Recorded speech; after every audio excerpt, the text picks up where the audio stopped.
Mr. Farrington, how are you, pal?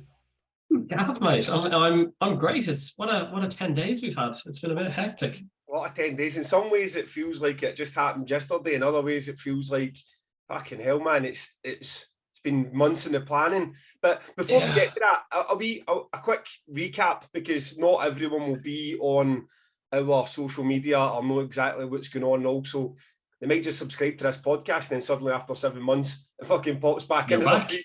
Like, ta-da! So some things have changed. I gave up my job. I'm now doing Damnation full time, which is mildly terrifying. And I do plan to bring back Damnation versus after, most likely after Damnation, because we're absolutely getting hammered at the minute. The reason why we're doing this impromptu chat, which was really only organised a couple of hours ago, was because a guy, Ali James, in the forum said, well, do you fancy doing a chat about what happened in the last week? And I said, well, fuck it, why not? So here we are. Damnation versus probably will return after the festival, now that I've got a bit more time in my hands. And we're here to chat about the week that was, because what happened, Paul? Fill them in. For anybody that's been under a rock. Right, so we were, 10 days ago, so roughly, so today we're, the 22nd of September, so 10 days ago, we got an email telling us that our headliner, Ministry, had pulled their whole Euro tour. So just over 2 months out from the festival, and we've lost our headliners, so we were into full-scale panic mode. But I think we've done an absolutely fucking excellent job of turning it around.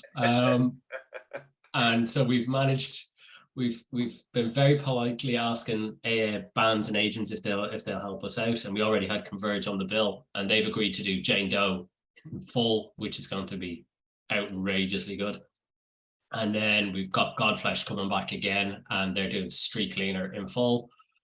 We got Pig Destroyer doing Prowler in the Yard in full, and then we already had announced At the Gates doing Slaughter of the Soul in full. So our top 4 bands are all doing their most seminal albums in full at Damnation. So it was a bit, I mean, the way it came together as well, because I get a call for people that listen to this podcast. I get a call for Ian Shaw, who's a booking agent for Wednesday 13. Now, we hadn't taken Wednesday 13 and the 69 Eyes for Damnation, because they're no Damnation bands. So Ian Shaw had organised another event wherever he booked it, and apparently it was heading for a sellout. You know what I mean? So poor Ian. he get the news that not only had Ministry pulled and absolutely screwed over all of Wednesday 13th dates, it screwed over his show. But when he phoned, he goes, "Oh mate, have you heard the news?"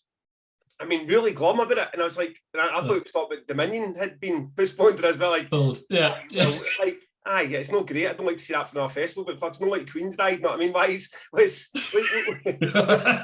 so glum? He goes, no, mate. Ministry have pulled the full tour, and that way it's a wee bit shocking. You can't even believe it when you hear the words. You're like, no, can you say that again? What? Yeah. No, because Ministry are headlining Damnation, so they've no pulled. What are you talking about? It was, no, seriously, they've pulled the entire. There'll be an email in your inbox like 5 minutes ago, and right enough, went upstairs, came into the office, and it was fucking. I mean, people can't believe that we only get the same explanation as if we've given it to the public, but it was literally unforeseen circumstances. A festival had collapsed somewhere else in Europe, and now the whole European tour's collapsed. And what made that slightly worse for us is we were the only festival that was named on the tour. Yeah, because it was whatever it's called, the thingy days, whatever. Sinner's Day, that's it. Yeah, it was the one in is it Belgium or the Netherlands? I suppose it might be worth explaining, because I suppose we get it, because we have the kind of slightly inside track on it.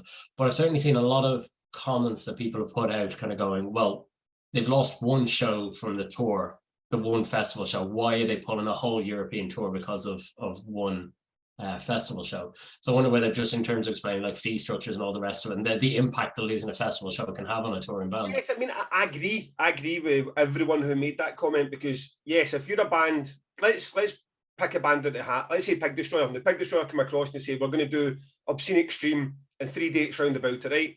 If for whatever reasons Obscene Extreme collapses, that's going to make that whole weekend of dates just, the finances aren't going to work. Pig Destroyer are not going to come across and lose money for it.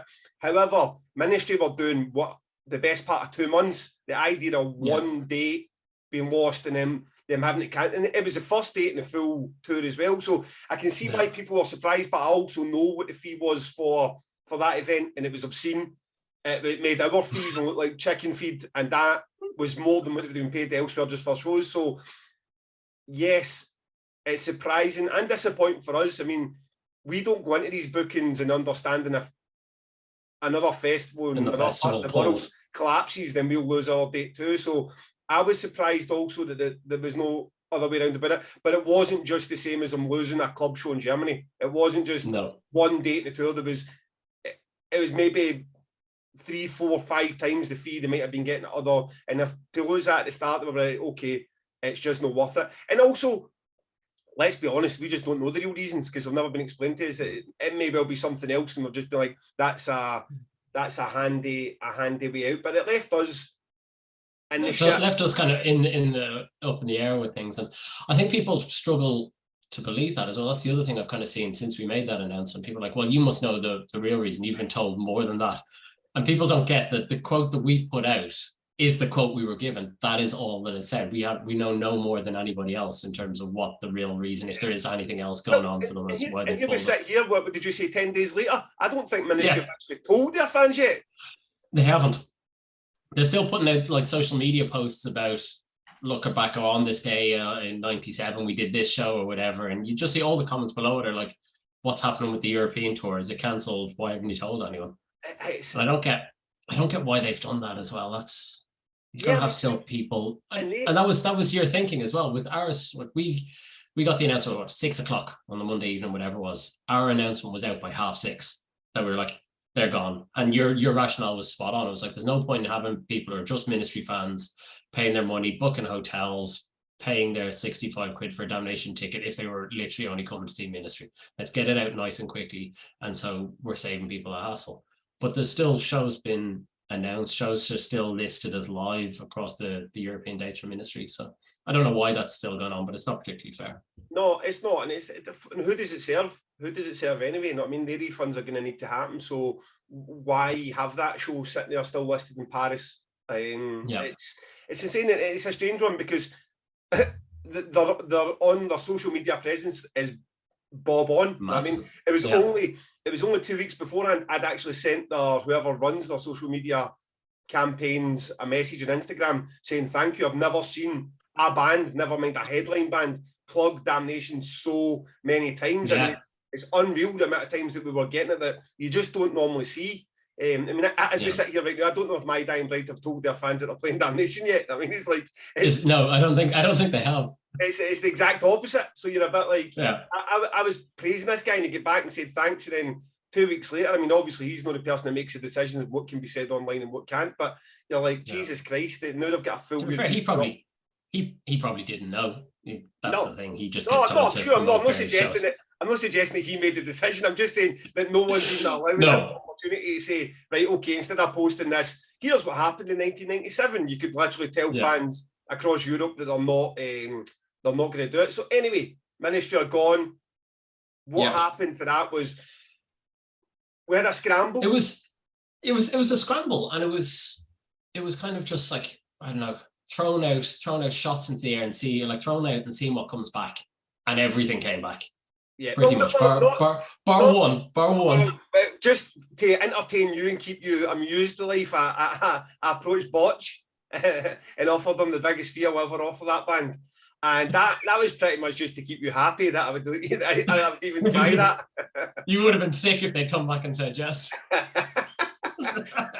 But they politely declined. So I don't ever say we never tried for Botch. Sodom was another one that because of the Dominion situation, cancellation, that might make something good out of a bad situation, but we couldn't make that work either. So there we were, back to square one. Now tell me, what was your feeling when you were seeing on the forum and Facebook and across social media, like, do you know what Devin Townsend's doing, and can you get Strapping Young Lad?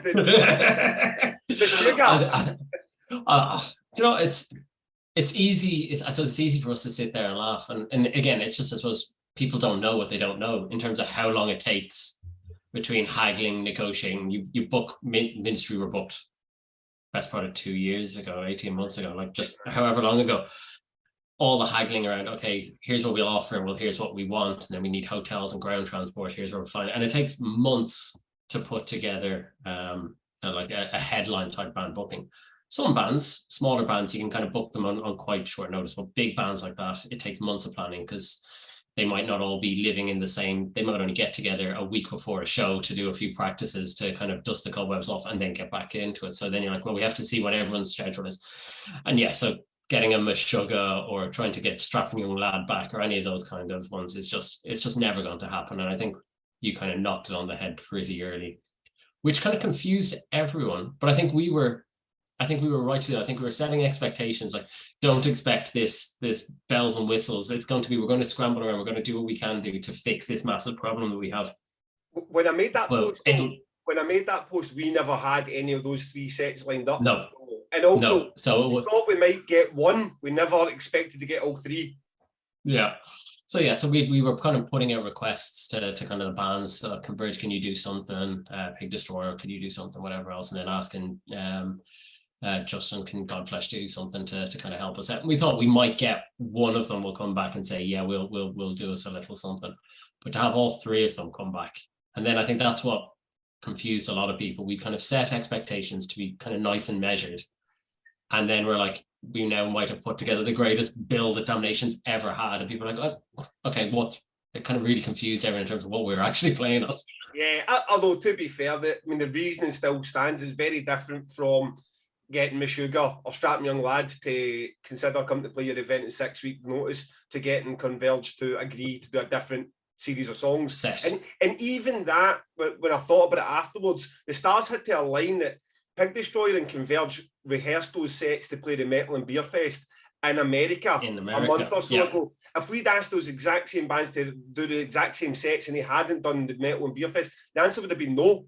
So it's really your luck that we had those bands, and unbeknownst to us at the time, the Metal and Beer Fest, having those bands rehearse those songs, because there's no doubt there'll be several songs in each of those albums that the bands have played live in fucking, well, since 2016 for Roadburn set with Jane Doe, and God knows the last time that they done Prowler before the Metal and Beer Fest.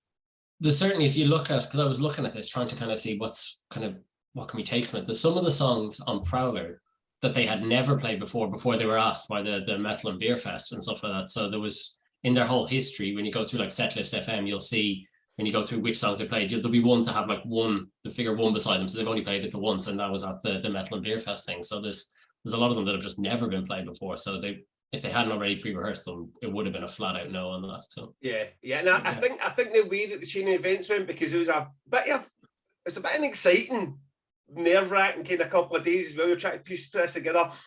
Ultimately, when they don't come back and tell you no straight away, you know there's a possibility. You're like, oh yes, so, exactly. It's the hope. It's the hope that kills you.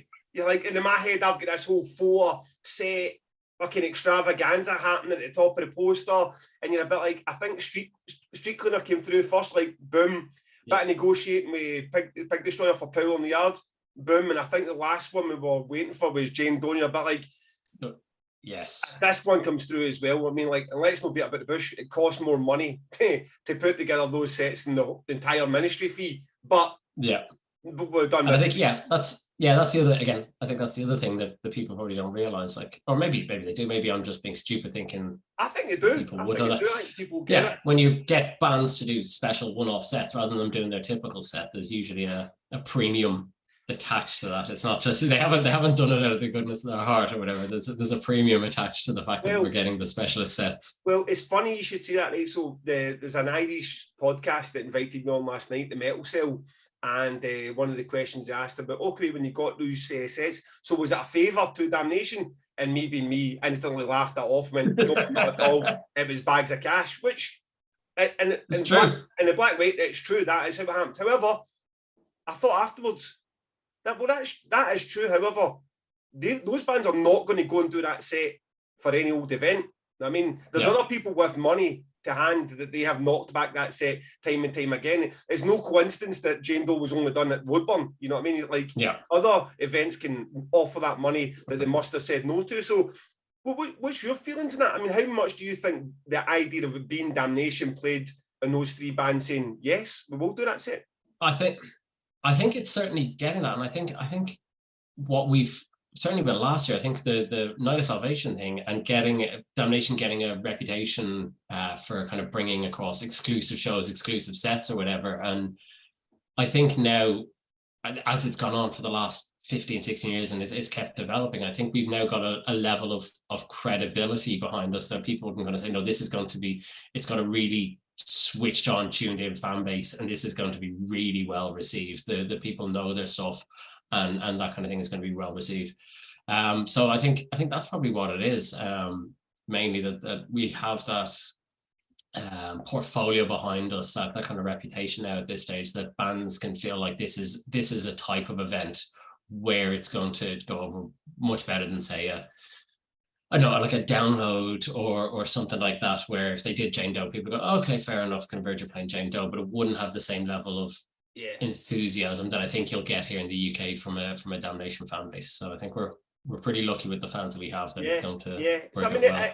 Again, it was like instantly I would just write that off like, no, it's all about money. But I mean, clearly it's not all about money. I mean, these bands are not doing it all about money, you know what I mean? And they've paid, Jesus, these bands have paid their dues, you know what I mean? It's been years and years they went out into and lost money. So it was interesting actually. After I answered the question, I thought about it and said, you know what, I wonder how much, because we're not privy to the conversations, you know what I mean? Like it's like the age-old one about Bolt Thrower. You heard behind the scenes, it was like they finally thought Damnation's going to have everybody play. But we never heard that from Bolt Thrower. We just get a yes or a no all the time. No, yeah. You know, so it's that was a funny one. So the thing about these sets as well, because I'm not keen on them at Damnation. I love them for the Night of Salvation. I like the idea of an event being built around these sets, and I hope we can do that going forward.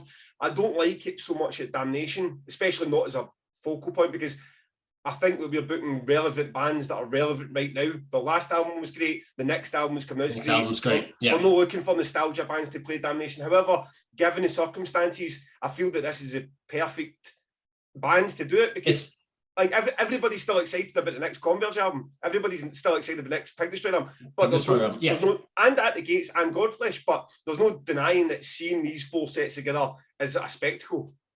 Oh, absolutely, yeah. And I think I agree. I think under normal circumstances, we wouldn't have approached Converge and said, can you do Jane Doe for Damnation? We'd be like, we might have said, do you want to do double duty and do a special set on the Friday and then do a standard Converge set on the Saturday or whatever, and kind of do things like that? Because I think the Friday night, it lends itself really well to that kind of bespoke one-off kind of a show idea.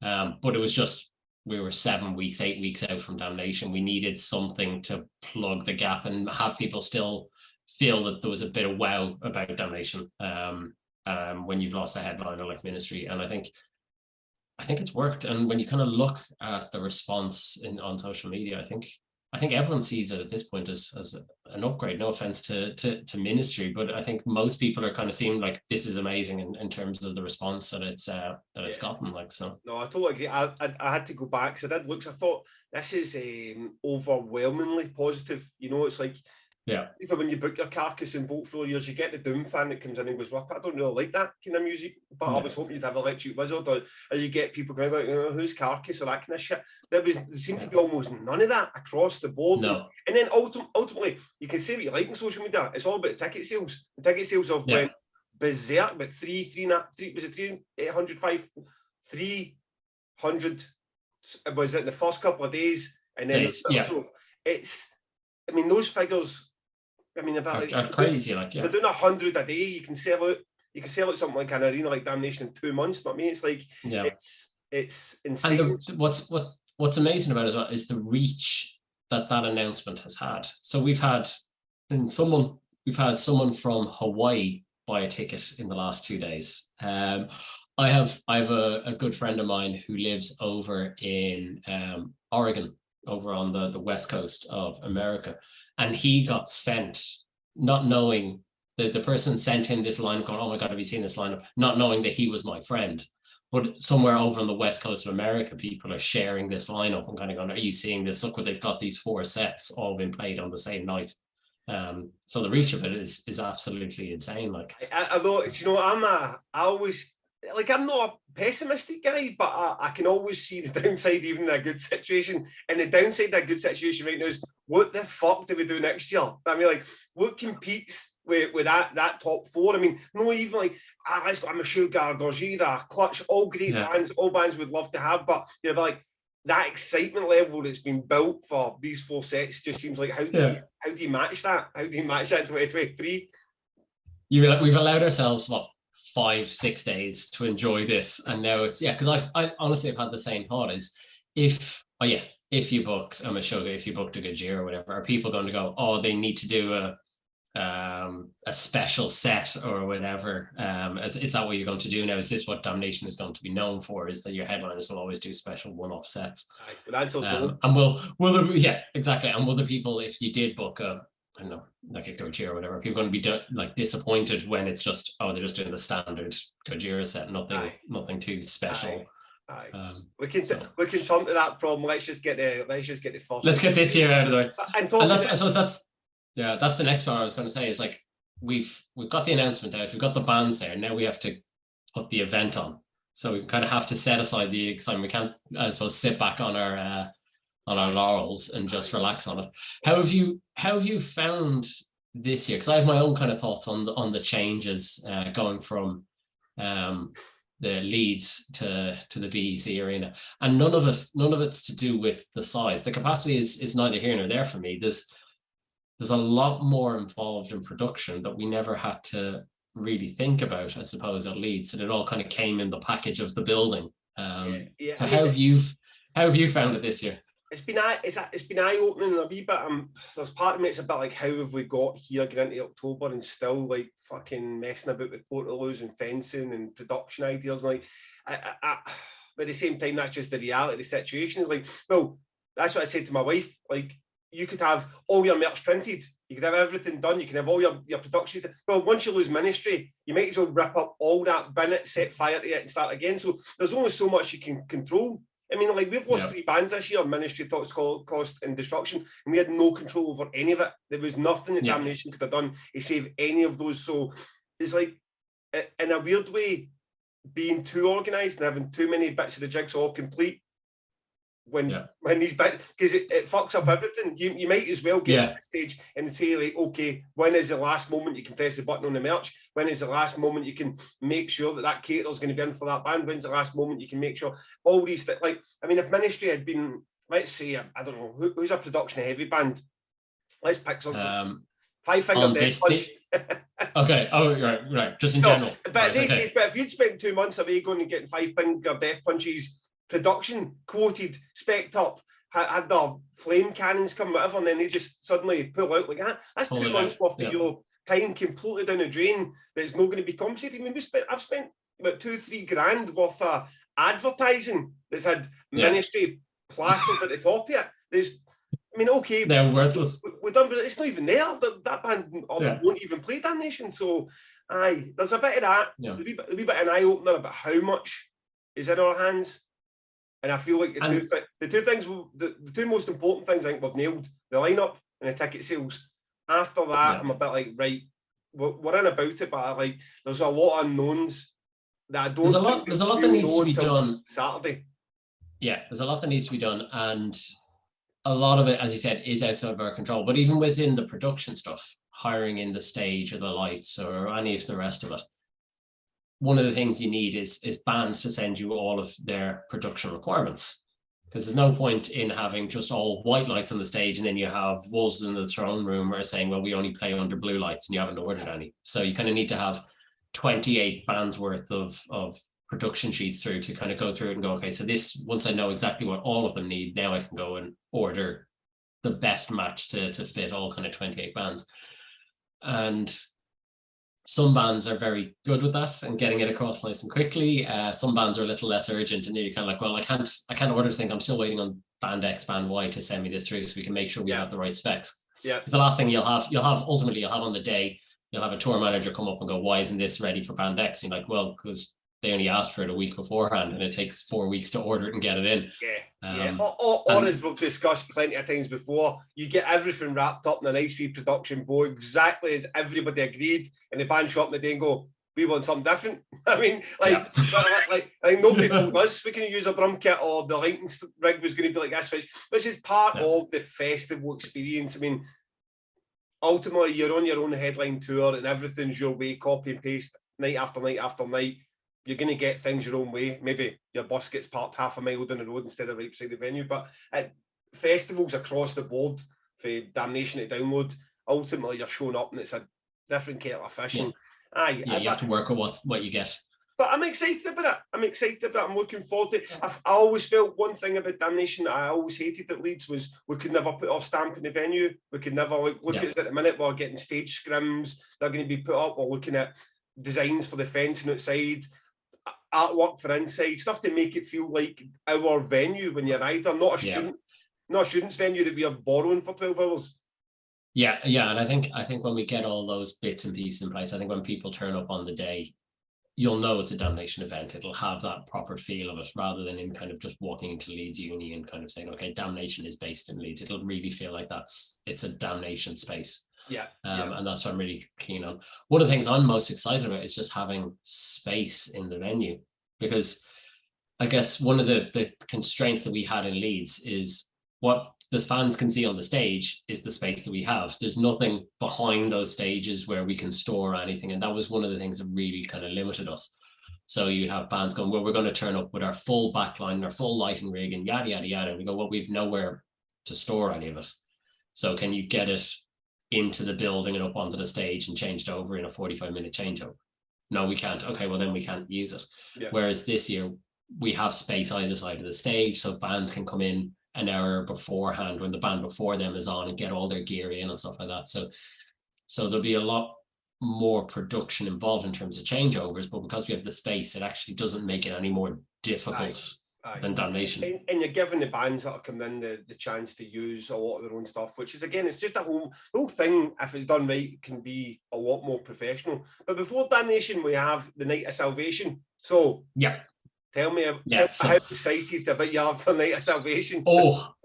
Massively. I think the sets we've got is going to be amazing. Like Mastiff are just, some of the riffs they just come out with are just filth and just pure disgusting. You have Ithaca. I don't know, for anyone who was at Arctangent and saw that set by Ithaca at Arctangent, it was wild. And I said it to them as I was speaking to the singer after their set, and I was like, you'll get a call from us soon, don't worry about that. So I expect, even if it's half as good as what we saw at Arctangent, it'll be amazing. I think if we didn't have Pupil Slicer appear, I think it would probably cause a bit of riot. I think it's like there's a few bands now, particularly through our forum. We have a Facebook forum that anyone who's not a member of, who listens or watches this podcast, should definitely join up. It's a great community that we have on there of people, and there's a few bands on there that have really become kind of like the Damnation-y house bands that people talk about, and certainly Pupil Slicer were like that. And anyone who's watched any of your previous podcasts, and you've been ranting and raving about Pupil Slicer from 2 years ago in terms of that. So I think getting them on will be amazing. And then we've got the 2 world exclusive sets. So We Lost the Sea doing Departure songs, which we didn't think would happen. When we had them for the Saturday, I think we were like, do you want to do Departure songs? And then they said, no, we're not ready. We need to rehearse it, yada, yada, yada. Then went back and said, okay, what about, you sure you don't want to do it maybe on the Friday and then you can do another set on the Saturday? And we're like, okay, great. So getting Departure songs, I think, was a real nice bonus. And it's such an amazing post-rock album. And then Celeste doing Assassins as well, which was just outrageously, disgustingly heavy as albums go. So yeah, definitely looking forward to that. So yeah, all through the Friday is going to be amazing, and then just can't go too wild because we have a whole day of chaos on Saturday. Thankfully it closes a wee bit, so we're hoping to be done by 11 o'clock or something for that. So that's no too terrible. That bill, the issue with the Night of Salvation was, we were not going to commit to it until we had nailed the Saturday. We weren't going to overcommit in a big arena move and basically no sell enough tickets for Saturday, half-arse the Friday, and then panic through it. So I was adamant we were going to make sure the Saturday was nailed on before we even looked at Friday, which had its own problems then, because then what we were doing is sort of rushing the Friday a wee bit.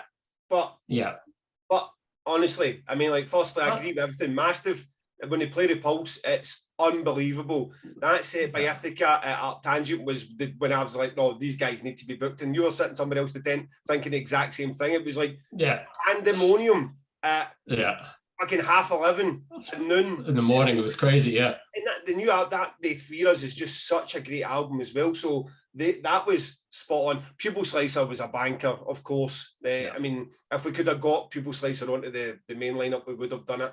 And then We Lost the Sea. Departure Songs is the best post-rock album ever written, and I'll fight him that it says otherwise, including yourself. And that's fine. I would maybe say Hymn to the Immortal Wind, but yeah, okay. You'll let it slide. You'll let it slide to avoid let's still be friends at the end of this, And Assassin. So listen, we kept those prices cheaper than you can possibly make them. £25 to get those bands. I mean, that's fair enough if you're doing it at a club. To do it in an arena is it's not cost effective. But we've done it because we desperately want those bands and our fan base to have a night beforehand that you can afford, come along and enjoy. So please just get you warmed up. So it's 300 or 400 tickets are away. That's a good start, but we want over 1,000 people there at least to make it really feel like something special. Make it feel special. So definitely get your hands on that. And as for the main day itself, what's the we're looking for? Well, it seems like an obvious question, but what's who are you looking forward to? Right, well, are we just talking about out of the new announcements or just across the whole board? Day. Listen, we'll be working through the day as well. We're going to have problems. I'm sure there's going to be bits of that day that are really shit for us. Well, we're getting tripped over with some nonsense fucking thing that we never saw in advance, or pissed off about some problem that's reared its head. But let's say we went there as just fans. Who would be? If we just went there, it's just fans. Okay, well, I'm a massive Converge fan, so that's absolutely without doubt is going to be kind of top of my list. Kind of getting to see Jane Doe is absolutely there for me. So that would be, even if there was something, if the building was on fire, I'll still have my earpiece out. I won't be listening. I'm going to watch Jane Doe. That would be amazing. I always love anything that Patrick Walker does. So whether it's 40 Watts on, whether it's Warning, that'll be great. I'm really keen to see the Stygian Bow stuff, see what that's like, the Bell Witch and thingy stuff. So I think that'll be quite good. It'll be something a bit different. And then honestly, Insanity Alert, because they're really nice guys and they're just great fun to kind of really kind of start the day. I think Insanity Alert are just they're super fun party thrash. They're really nice guys. So it'll be good to catch up with them again. And then lastly, Iris, I think, is probably one. Oh, really? Because you could say like, oh, I really want to see Pig Destroyer kind of doing Prowler there, and as soon as when you have that go at the very start of Slaughter of the Soul, once that comes in, it's going to be absolute chaos. But kind of trying to steer away from the really obvious answers. Iris, I'm really kind of keen to see what they're like, because they sound like they should be massive in kind of years to come, and I'm really keen to see what's the live show like. Does it kind of match up? So so avoiding all the really obvious answers, those would be the ones I'd be looking for. What about you? Well, first off, if you were to my set of the weekend, if I could only choose one of those sort of 6 album sets we're getting over Jane Doe, I would pick Departure Songs. Yeah. So I mean, if you would you sacrifice Departure Songs for Jane Doe? Which would I pick? I'd pick Jane Doe. Yeah, I mean, all day, every day. Like, no, I absolutely love Departure Songs, but Jane Doe has like it's got this whole thing for me. Like, so it's really like I don't know if you can see there. That's the background on my phone. Like, not your wife, not your child, but fucking Jane Doe. Jane Doe, yeah, exactly. So that's going to be massive. I mean, Departure Songs for me is and I'm really over the moon about now that second set is going to be completely different. And I don't know. Yeah. In fact, I'm not going to say it. Basically, there's songs that will not be played in the European tour that are only going to be played on a Friday night. So don't look at this and say, "No, we can just catch We Lost the Sea elsewhere, because it really is the Friday night where it's going to be, and then you're going to get a lot more. I mean, that tune Towers for Triumphant Disaster's an absolute classic as well. And it's that 15 minutes in itself, so there's definitely two different sets. If you're a We Lost the Sea fan, get to both. And I have a friend of mine from Ireland who's flying over, who's not massively into any of the extreme stuff, but as soon as we booked We Lost the Sea, he was like, I'll probably come over for the Saturday. And then when we announced departure songs, he was like, I've booked my flights, I'm coming over. Yeah, he's literally coming over for two We Lost the Sea sets, and that's about it. I love some of this. I mean, So Hideous, I'm really excited about them coming across to make their debut. Excited for that second We Lost the Sea. The main stages, obscene. I mean, those 4 sets, if I've got My Dying Bride on there, Wolves in the Throne Room, that room, and it's not going to clash with the other 2 stages, so you're just going to get that stage itself worth everything that the ticket price is. And then, I mean, Misery Index, 40 Watt Sun. I mean, there's so many of the bands that I'm hoping that I just get a chance to wander about that venue, enjoy it with a drink in hand, and see them, because it's going to be unreal. So how are you feeling? Fingers crossed we nail it over the next 7 weeks and get the production on point. 6 weeks now. We'll have... Oh, Jesus. Okay. Yeah. So once we get all the production bits on point, we can have a nice relaxing day with double pints of dark fruits. And holy goat special brews that they're bringing down for us for the weekend as well. So. Yeah, 2 things that have never really been announced anywhere outside of that forum. So if you're listening, this is a wee treat for you. Is there will be a Damnation IPA that is produced by Holy Goat, sold at the festival. So that's quite exciting. We're going to have our own beer. I believe there's going to be a sours there as well, but that won't be a Damnation. If it works well this year, maybe have a sours next year. And anyone who's not in that forum, they sell pints for £6 a pint at Beck, but we've got it at £5 a pint. Which, again, still expensive for a pint, but it is what it is at an arena. However, they're going to do an £8 double pinter, which it just, I mean, if you moan about getting a double pint of a dark fruits beer or cider for £8, then you're moan about... Yeah, there's no hope. You're moan at Converge. I'm not playing just a classic set. So... oh, man. What a couple of weeks it's been. Honestly, it's been crazy. I don't know if I mentioned at the start of this when I was doing that whole recap. I have not done a podcast in so long that Zoom's changed its terms, and now I know I'm watching it now. There's like 90 seconds left. So you only get there's 40 minutes. I mean, when I come back and I do this podcast again properly, I will pay for the £15 a month, whatever's for the professional version. But I need to cut poor Mr. Farrington off because we have 60 seconds left for this.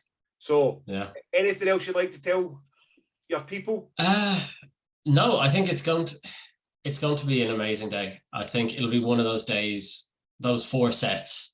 It'll be one of those things where people will be like, "Were you there when that happened?" And I think people will regret missing out on that. So I think if you haven't already kind of pulled the trigger, get your tickets soon, because they are selling quick. And we're not a festival to bullshit on that. If we're telling you the close to selling out, it means the close to selling out. I think as we talk right now, there's about 800, maybe less than 800 left. So, and they're selling about 100 a day. That might slow down. It usually does after announcements. We're not trying to say it's going to be sold out in 8 days. It might sell out the week before. However, why take a chance? I mean, if you've got to come and see Jane Doe, Streetcleaner, fucking Slaughter the Soul, and what am I missing? Prowler in the Yard. Mate, come on. And We Lost the Sea. Yes, let's make it happen. Pleasure. Speak to you soon. Take it easy. See you later.